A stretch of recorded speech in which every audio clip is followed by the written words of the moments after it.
اللہ الرحمن الرحیم الحمد للہ رب العالمین والصلاة والسلام علی اشرف الانبیاء والمرسلین نبینا محمد وعلی آلہ وصحبہ اجمعین۔ فقہ المرافعات کے لیکچر سیریز کا یہ 9واں لیکچر ہے، جس میں دعویٰ کے درست ہونے کے شرائط میں سے ہم نے پہلی شرط پڑھ لی تھی، باقی شرائط پڑھیں گے اور اس کے بعد الفصل فی الدعویٰ کے نام سے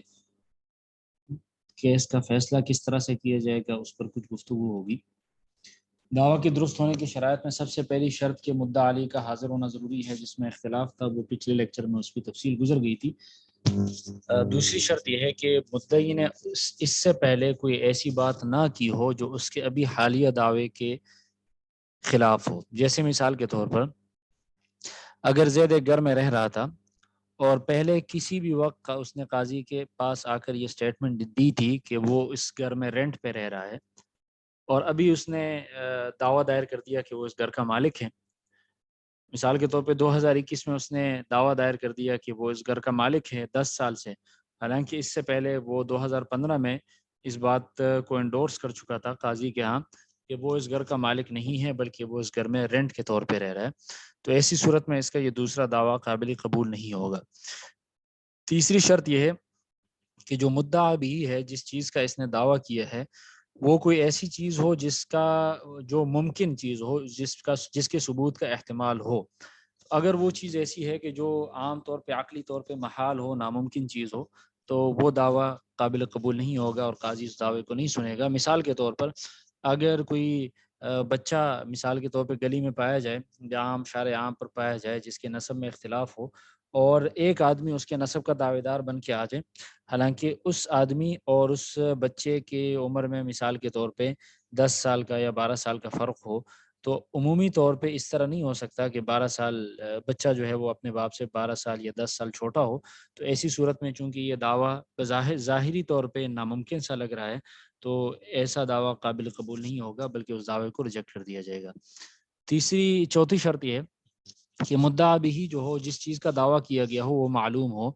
مثال کے طور پہ اگر زید نے خالد پر دعویٰ دائر کر دیا کہ اس کے ذمہ میرا غلہ ہے، تو اب اس غلے کی تعین ضروری ہے کہ اس کی جنس کیا ہے، اس کی قدر کیا ہے، اس کی نوع کیا ہے۔ مثال کے طور پہ اگر وہ گندم ہے تو گندم کی پھر مقدار کی کتنے من ہے، پھر وہ اعلیٰ کوالٹی ہے یا درمیانی کوالٹی ہے یا لو کوالٹی ہے، تو یہ تمام تر تفصیلات بیان کرنا ضروری ہے دعوے کے درست ہونے کے لیے۔ پانچویں شرط یہ ہے کہ وہ دعویٰ ایسا ہو کہ وہ ملزمہ ہو۔ ملزمہ کا مطلب ہے وہ بائنڈنگ ہو۔ اگر دعویٰ ایسی چیز کا ہو جو بائنڈنگ نہ ہو تو وہ دعویٰ قابل قبول نہیں ہے، اس کا فائدہ نہیں ہوگا۔ جیسے مثال کے طور پہ زید نے خالد کو کہہ دیا کہ میں آپ کی دعوت کروں گا یا میں آپ کے ساتھ کوئی احسان کروں گا، تو اب زید نے خالد کے ساتھ جب یہ وعدہ کیا تو یہ تو اب یک طرفہ وعدہ ہے، جس کو قاضی قضا کے ذریعے جس کو انفورس نہیں کیا جا سکتا، تو یہ بائنڈنگ ہے ہی نہیں، تو اس دعویٰ کا فائدہ کوئی نہیں ہے، تو قاضی اس طرح کا دعویٰ نہیں سنے گا۔ یا اس کی ایک اور مثال یہ ہے کہ عقد وکالہ جو ہے، یہ فقہ میں کہا جاتا ہے کہ ایسے عقود میں سے ہیں جو کہ بائنڈنگ نہیں ہے، لازم نہیں ہے، جس کو العقود الجائزہ کہا جاتا ہے۔ تو اب اگر مثال کے طور پہ خالد نے زید کو وکیل بنایا، اور زید جو ہے اب زید نے ابھی تک کوئی تصرف نہیں کیا، جس چیز کے لیے اس کو وکیل بنایا گیا تھا اس نے کام نہیں شروع کیا، ابھی کام شروع کرنے سے پہلے خالد نے اس کو معزول کر دیا، تو اب زید نے قاضی کے ہاں دعویٰ دائر کر دیا کہ جی اس نے مجھے وکیل بنایا تھا اور ابھی وہ مجھے معزول کر رہا ہے، تو قاضی یہ دعویٰ نہیں سنے گا، اس لیے کہ زیادہ سے زیادہ اگر قاضی خالد کو بلا بھی دے اور خالد اس بات کو مان بھی لے کہ میں نے زید کو وکیل بنایا تھا، تو خالد کہہ سکتا ہے کہ میں نے وکیل بنایا تھا تو ابھی میں اس کو وکالت سے معزول کرتا ہوں، اس لیے کہ عقد وکالہ ایسا عقد ہے کہ جو کہ عقد جائز ہے، عقد لازم نہیں ہے، اس کو کسی بھی وقت جو ہے فریقین میں سے کوئی بھی ختم کر سکتا ہے۔ البتہ اگر اس توکیل کی بنیاد پہ وکیل نے آگے کوئی چیز بیچ دی یا کوئی چیز خرید لی، پھر اس حد تک وہ بائنڈنگ ہو جاتا ہے، تو اس کی بنیاد پہ تو دعویٰ کیا جا سکتا ہے، لیکن اگر اس نے وکالہ کی بنیاد پہ ابھی کوئی تصرف نہیں کیا تو ایسا عقد وکالہ جو ہے وہ یہ کیس نہیں سنا جائے گا، اس لیے کہ وہ عقود الجائزہ میں سے ہے، العقود الجائزہ یعنی عقد غیر لازم ہے، تو یہ دعویٰ ملزمہ نہیں ہے، اس لیے اس دعویٰ کو نہیں سنا جائے گا۔ اسی طرح چھٹی شرط یہ ہے کہ دعویٰ جو ہے وہ مدعی خود پیش کر دے یا اس کی طرف سے اس کا کوئی وکیل پیش کر دے۔ تو وکیل اگر مثال کے طور پہ زید دعویٰ دائر کرنا چاہتا ہے اور اس نے اپنی طرف سے بکر کو وکیل بنایا، تو بکر زید کے بہاف پر جب دعویٰ دائر کرتا ہے تو مدعا علیہ خالد، تو کیا خالد کی رضامندی ضروری ہے کہ خالد اس بات پر راضی ہو کہ بکر زید کی طرف سے دعویٰ دائر کرے، یا خالد راضی ہو یا نہ ہو دونوں صورتوں میں بکر دعویٰ دائر کر سکتا ہے؟ تو امام ابو حنیفہ رحمۃ اللہ علیہ فرماتے ہیں کہ اگر مدعی کو کوئی عذر لاحق ہے، جیسے وہ آ نہیں سکتا یا وہ زبان نہیں جانتا یا کوئی بھی عذر ہو، تو اس صورت میں اس کی طرف سے کوئی وکیل آ سکتا ہے۔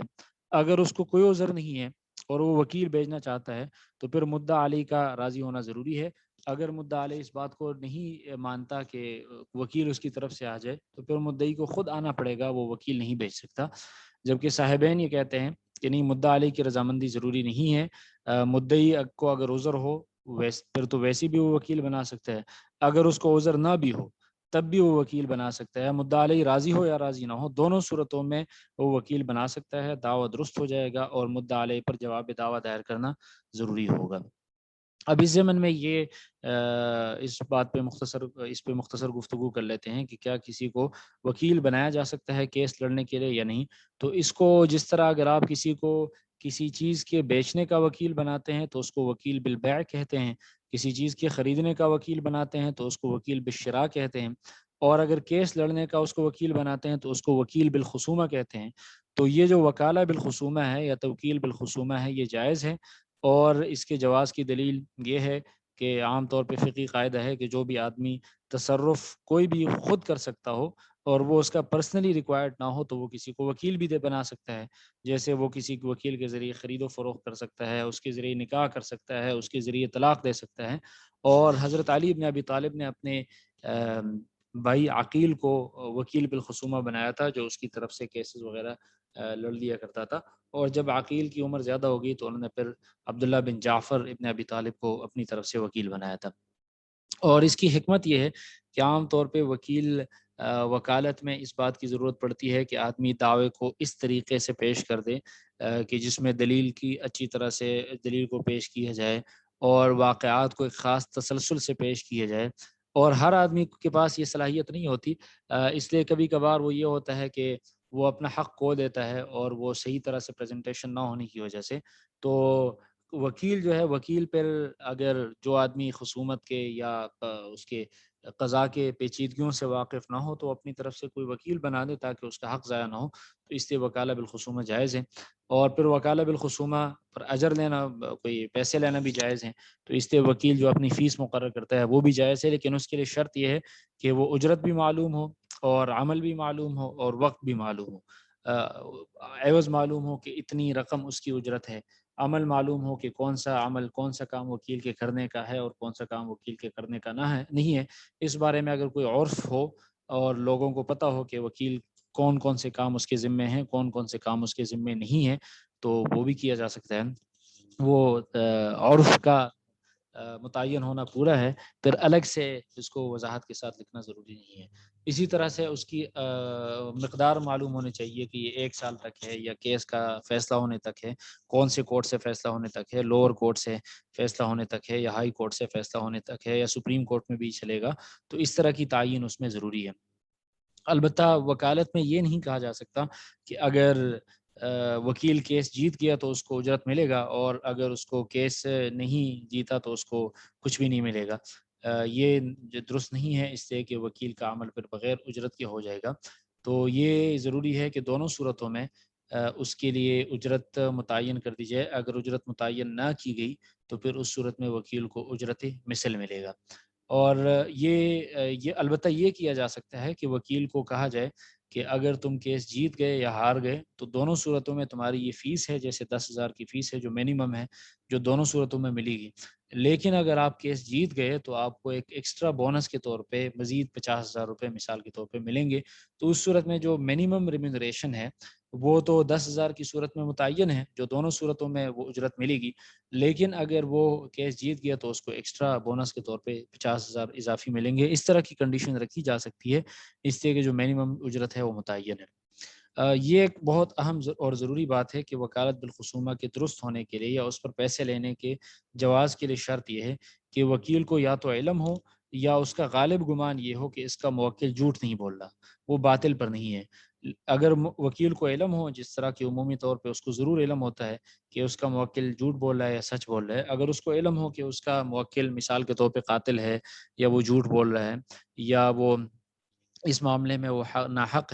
حق پر نہیں ہے، لیکن اس کے باوجود وہ اس کی طرف سے کیس لڑ رہا ہے، تو یہ چونکہ اکل و اموال الناس بالباطل ہے، تو اس صورت میں وکیل کی فیس بھی ناجائز ہوگی اور یہ عمل بھی ناجائز ہے، اس لیے کہ اسلامی معاشرے میں یہ حکم دیا گیا ہے کہ لوگوں کے ساتھ بلائی کے کام میں تعاون کرو۔ تو اب اگر ظالم کے ساتھ تعاون کیا جائے اور اس کو قانونی مدد فراہم کی جائے تو یہ بات درست نہیں ہے، تو اس لیے یہ ضروری ہے کہ یا تو وکیل کو علم ہو، یا اس کا غالب گمان یہ ہو کہ اس کا موکل صحیح ہے۔ اگر اس کو پتہ ہو کہ موکل جھوٹ بول رہا ہے تو اس صورت میں اس کی طرف سے کیس نہیں لڑ سکتا۔ 6 شرائط ہم نے پڑھ لی۔ 7ویں شرط یہ ہے کہ مدعی جو ہے وہ مکلف ہو۔ مکلف کس کو کہتے ہیں؟ کہ وہ عاقل اور بالغ ہو۔ یہ شرط بعض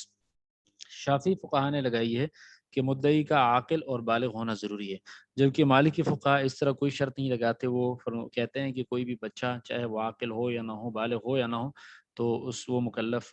ہو یا نہ ہو تو مدعی بن سکتا ہے۔ اسی طرح حنفیہ کے ہاں بھی اگر بچہ ایسا ہے کہ ولی کی طرف سے وہ اس کو اجازت ہے کیس لڑنے کی، اور وہ ممیز ہے، یعنی وہ اچھے اور برے کی تمیز کر سکتا ہے، جو کہ عام طور پہ 7 سال کی عمر تک پہنچ کر بچہ سن تمیز کو پہنچ جاتا ہے،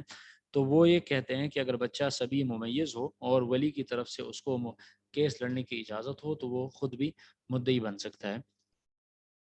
یہ تو مدعی کے لیے تھا۔ مدعا علیہ کے لیے کیا ضروری ہے؟ تو مدعا علیہ کے لیے حنفیہ کہتے ہیں کہ اس کا مکلف ہونا ضروری ہے،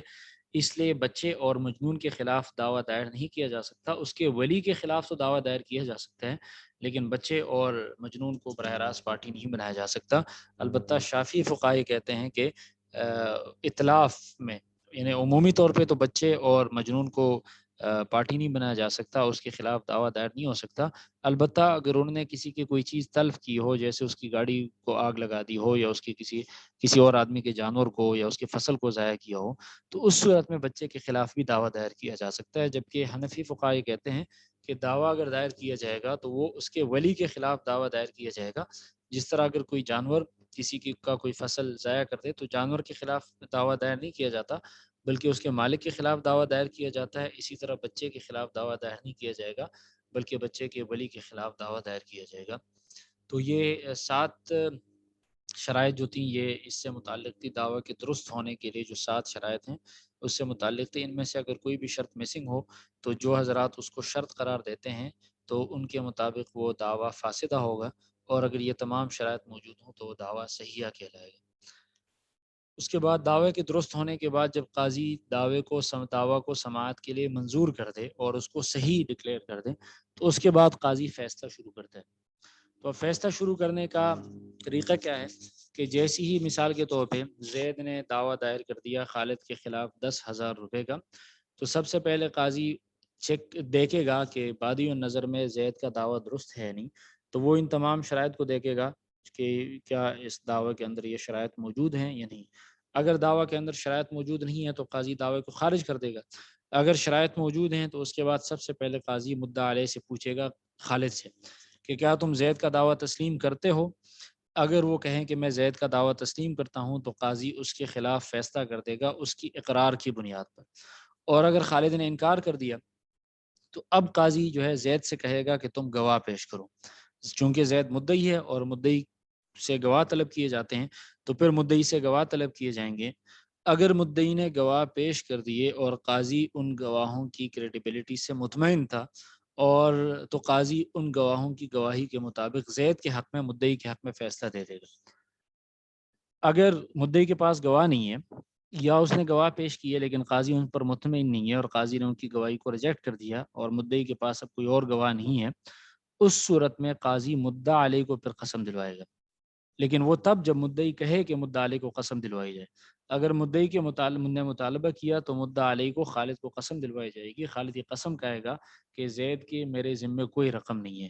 اگر خالد نے یہ قسم کہا لی تو خالد کے حق میں فیصلہ کر دیا جائے گا، اور اگر خالد نے انکار کر دیا تو پھر خالد کے خلاف فیصلہ کیا جائے گا، جس کو نقول کہتے ہیں، قسم کھانے سے انکار، وہ آگے آئے گا۔ یہاں پہ اب صرف یہ ذہن میں رکھیں کہ زید نے جب خالد کے خلاف دعویٰ دائر کر دیا اور زید کے پاس گواہ نہیں ہے، تو کیا خالد کو مطلقاً قسم کھانے کا کہا جائے گا؟ جو بھی آدمی کسی کے خلاف دعویٰ دائر کر دے اور پھر گواہوں کے ذریعے اس کو ثابت نہ کر سکے، تو کیا مدعا علیہ کو قسم کھانے کا کہا جائے گا، یا قاضی چیک کرے گا کہ مدعی اور مدعا علیہ کے درمیان کسی قسم کی ریلیشن ہے یا نہیں ہے؟ اگر ریلیشن ہے تو اس کا مطلب یہ ہے کہ اس دعوے کے درست ہونے کا کوئی امکان ہے، اگر ریلیشن نہیں ہے تو اس کا مطلب یہ ہے کہ بظاہر دعویٰ جھوٹا ہے۔ جیسے مثال کے طور پہ اگر کوئی عام معمولی آدمی معاشرے میں کسی معزز آدمی کے خلاف دعویٰ دائر کر دے، ہو سکتا ہے کہ اس کا خیال یہ ہو کہ میں دعویٰ دائر کر دوں گا اور میرے پاس چونکہ گواہ نہیں ہوں گے اور وہ معزز آدمی قسم کھانے کے لیے آئے گا نہیں، تو وہ 10,000 روپے کا دعویٰ ہے تو وہ 10,000 روپے دے دے گا اور قسم سے جان چھڑا لے گا۔ تو ایسے لوگ پھر معزز لوگوں کے خلاف جھوٹے دعوے دائر کرتے ہیں۔ تو کیا یہ ضروری ہے کہ قاضی یہ بھی چیک کریں کہ اس آدمی اور اس معزز آدمی کے درمیان کوئی نہ کوئی لنک ہے یا کوئی ریلیشن رہی ہے کہ جس سے یہ پتہ چلے کہ اس معزز آدمی نے اس عام آدمی سے کوئی قرضہ لیا ہو یا اس کے کوئی پیسے اس کے ذمے رہتے ہوں؟ تو اس کو کہتے ہیں عربی میں اس کو خلطہ کہا جاتا ہے، کہ کوئی تعلق ہے، کوئی ریلیشن ہے یا نہیں۔ تو امام مالک رحمۃ اللہ علیہ فرماتے ہیں کہ ہر مدعا علیہ کو قسم نہیں دلوائی جائے گی، بلکہ قاضی چیک کرے گا کہ ان دونوں کے درمیان اگر تعلق کی نوعیت کچھ ایسی ہے کہ اس بات کا امکان موجود ہے کہ مدعا علیہ نے مدعی سے کچھ رقم لی ہو، تو پھر اس کو قسم دلوائی جائے گی۔ لیکن اگر اس کا امکان بظاہر نہیں لگتا تو اس صورت میں مدعا علیہ کو قسم نہیں دلوائی جائے گی، اس لیے کہ پھر لوگ جو ہیں معزز لوگوں کو عدالتوں میں گھسیٹنا شروع کر دیں گے صرف اس بنیاد پہ کہ وہ قسم نہیں کھا سکیں گے اور وہ پیسے دے دیں گے۔ تو اس لیے وہ فرماتے ہیں کہ مدعی اور مدعا علیہ کے درمیان کوئی نہ کسی قسم کا تعلق اسٹیبلش کرنا ضروری ہے، جبکہ جمہور فقہا یہ کہتے ہیں کہ کوئی ایسے تعلق کا ہونا ضروری نہیں ہے، اس لیے کہ کبھی کبھار ایسا ہوتا ہے کہ بظاہر کوئی تعلق نہیں لگتا لیکن مدعی سچا ہوتا ہے، تو اس سے کوئی ایسی شرط نہیں لگائی جا سکتی کہ تعلق کو پہلے اسٹیبلش کیا جائے، ورنہ تو لوگوں کے حقوق ضائع ہو جائیں گے۔ اور دوسری بات ہے کہ امام مالک رحمۃ اللہ علیہ نے یہ جو شرط لگائی ہے، تو کوئی قرآن و حدیث میں کوئی نص بھی اس بارے میں موجود نہیں ہے جو کہ صرف قیاس کی بنیاد پہ یہ شرط لگائی گئی ہے۔ اور جو خدشہ امام مالک نے ظاہر کیا تھا کہ لوگ پھر معزز لوگوں کو عدالتوں میں کھینچنا شروع کر دیں گے، تو اس کا تدارک ممکن ہے۔ وہ اس طرح کے قاضی کو اگر پتہ چل جائے کہ یہ آدمی صرف جھوٹ بولتا ہے، ہر دفعہ اس طرح کے کیسز میں اپیئر ہوتا ہے اور لوگوں کو عدالتوں میں گھسیٹ کر ان سے پیسے ہتھیانا چاہتا ہے، تو قاضی اس آدمی کو تعزیری سزا دے سکتا ہے، اس لیے کہ دعوی کے بعد اگر قاضی اس نتیجے تک پہنچے کہ وہ یہ آدمی جھوٹ بول رہا تھا اور ویسے ہی یہ کسی کو تنگ کرنا چاہ رہا تھا، تو قاضی جو ہے اس کو تعزیری سزا دے سکتا ہے۔ تو اگر قاضی کو دوسرے تیسرے کیس میں تو پتہ چل جائے گا کہ یہ آدمی اس طرح کے جھوٹے دعوے لے کر آتا ہے، تو ایسی صورت میں قاضی اس کو تعزیری سزا دے سکتا ہے۔ تو یہ تو کچھ سٹیپس تھے کہ ان تمام صورتوں میں قاضی پہلے سٹیپ میں فیصلہ کس کے حق میں کرے گا، پھر دوسرا، پھر تیسرا، پھر چوتھا۔ اس کی مزید تفصیل انشاءاللہ آگے وسائل الاثبات میں ہم پڑھیں گے کہ جیسے اگر مدعی قسم کھا لے تو قسم کھانے کا طریقہ، مدعا علیہ قسم کھائے تو قسم کھانے کا طریقہ کیا ہے، اگر وہ قسم کھانے سے انکار کرتے تو کیا صرف قسم کھانے سے انکار کی بنیاد پر اس کے خلاف فیصلہ کیا جائے گا یا اس کے لیے کوئی اور شرائط بھی ہیں، اس کے بارے میں آگے گفتگو ہوگی۔ یہاں پہ ایک مزید ایک اضافی بات یہ سمجھ لیں کہ قاضی ان تمام صورتوں میں کسی بھی مرحلے پر کوشش کرے گا کہ اگر فریقین صلح پر راضی ہو سکتے ہیں تو اس کے لیے مستحب یہ ہے کہ وہ فریقین کو یہ حکم دے دے کہ تم صلح کر لو، اور تاکہ وہ فیصلہ کرنے کی نوبت نہ آئے۔ لیکن اگر قاضی شروع میں بھی ان کو صلح کی پیشکش کرے گا، بیچ میں بھی، اگر قاضی آخر تک وہ فریقین مصر ہوں کہ ہم صلح نہیں کرنا چاہتے، ہمارے درمیان شرعی فیصلہ کر دیا جائے، تو پھر اس صورت میں ان دونوں کے درمیان فیصلہ کیا جائے گا۔ تو اس کو الفصل فی الدعویٰ کہتے ہیں کہ جب دعویٰ پیش کیا جائے تو اس کے بعد قاضی اس کا فیصلہ کس طرح سے کرے گا، تو اس کے لیے یہ تمام سٹیپس ہیں جن کا قاضی خیال رکھے گا۔ اس میں پھر کن دلائل کی بنیاد پہ قاضی فیصلہ کر سکتا ہے، کیا وسائل الاثبات ہیں، اس کے بارے میں ہم انشاءاللہ اگلے لیکچر میں گفتگو کریں گے۔ وآخر دعوانا ان الحمد للہ رب العالمین۔